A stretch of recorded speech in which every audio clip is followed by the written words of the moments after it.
Hi, I'm Dr. Idan Ariel. I've got a PhD in clinical psychology and over 10 years of experience treating, researching, and teaching about drugs and drug addiction. And this is Addiction FAQs.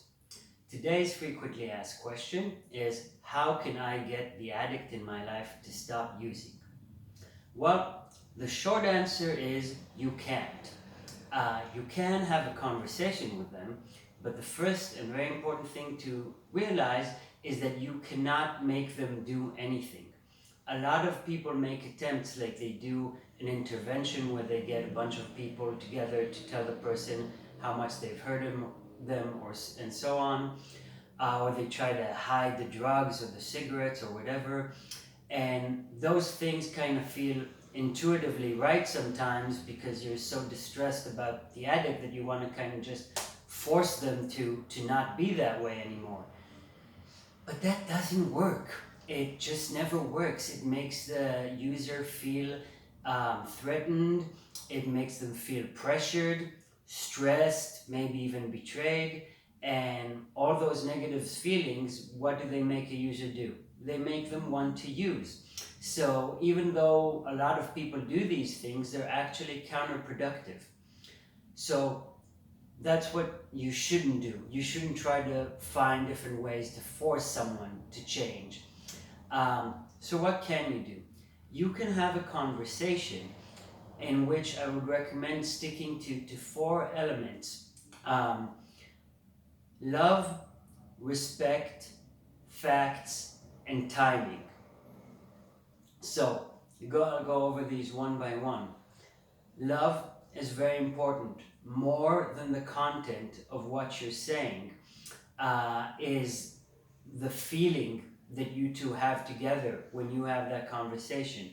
Love is a very healing thing. If you can approach this conversation with love in your heart and with just appreciation or attachment to that person, they're going to feel that, and that is going to be having a healing effect, and that's going to keep you from doing forceful things or from getting angry, frustrated, and so on when you focus on how much you care about the person.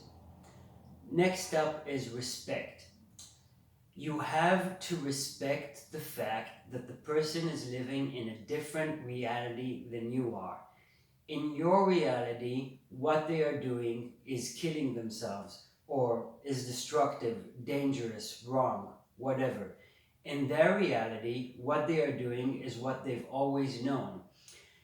You can't get them, it might be counterintuitive, but you can't get them to consider leaving their reality when you tell them your reality is meaningless. You have to respect that in their world right now, they have to drink or they have to smoke or whatever, or they have no choice because X, Y, Z, and so on. And really, respect is your best bet because it acknowledges the reality. The reality is that it is their choice and that there is nothing you can do to make them choose otherwise. You can only give advice, give love, give support, give your opinion, give your information, but you cannot make them do that. And your message becomes more powerful when you acknowledge that you don't have power, when you let go of that urge to get them to change right now and focus on the fact that you just have to deliver that message for whatever it's worth, and you do it again with love, compassion, and respect. It's very powerful. Now, that's kind of the general vibe, the atmosphere in which you should have that conversation.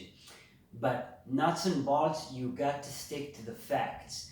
You want to stay away from judgment and labels like you're a wreck, you're an addict, you're an alcoholic, you're out of control, and so on. That may be the case, but as much as you can, stick to facts. Facts are things like you've gotten into trouble with police or fights, or you've treated me this way or that way, and that was very hard for me or very damaging for me, and just stick to what actually happened. Another realm of facts is emotions in your relationship with the person, what they made you feel. If you feel very afraid for them, if they made you feel afraid for yourself. Um, if something they said or did when they were intoxicated was damaging to you, or someone in your life, and so on. And it can be tricky to avoid judgmental language, but really try to stick to what happened and to what feelings that brought in you, because that is a truth that cannot be argued with. Another truth that cannot be argued with is scientific facts, well-established scientific facts, and this changes depending on what the problematic behavior actually is and what the substance is. If we're talking about alcohol, heavy drinking over the course of 10 years, and let's say heavy drinking is about 10 drinks a day, that sort of drinking over 10 years puts somebody at an entirely different risk category for a bunch of really nasty stuff like cirrhosis, fatty liver, different cancers, and heart disease. And that's some factual information that you can communicate in your kind of plea to this person that, look, I'm very concerned with your safety and with what you're doing to yourself. One time when I had to have this conversation, I did it with love, respect, and facts. And I told my friend at the time,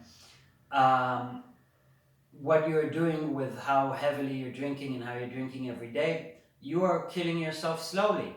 And I love you, and I realize that this is your choice, but I just wanted to put it out in the open and just say, the number of years that you've been drinking and how you've been drinking, you're on a path that is essentially slow suicide. And I'd like to be there to support you however I can, but most of all, I just had to say it this one time. And this is just one example. This person did end up taking steps to improve their life.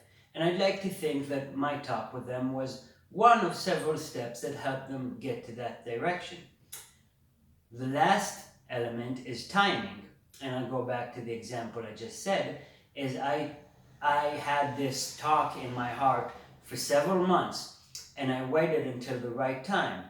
The right time, in this case, was the day after an event where my friend was out of control, and I had to take care of them, and at night when they were drunk, they were telling me that they don't want to die and that it's really, really distressing for them.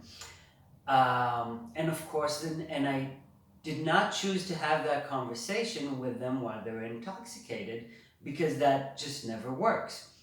I chose my moment for that talk the day after. That's not the only time you should have that talk. There's no real set of rules. But when you're talking to them, you have to be mindful of where they're at and just the connection between you. If there's tension between you, if there's constraint, if they're too drunk and you just feel like they're not really receptive, the message won't land.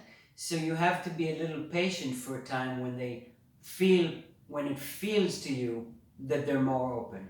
Of course, sometimes that message is just burning inside of you and you have to spit it out for yourself. And if that's the case, just go do that. But if you can choose your timing correctly, it'll greatly aid you.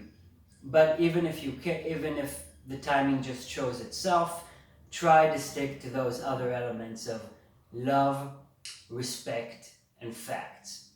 And I hope this was helpful for you. Thanks for watching, and tune in next time.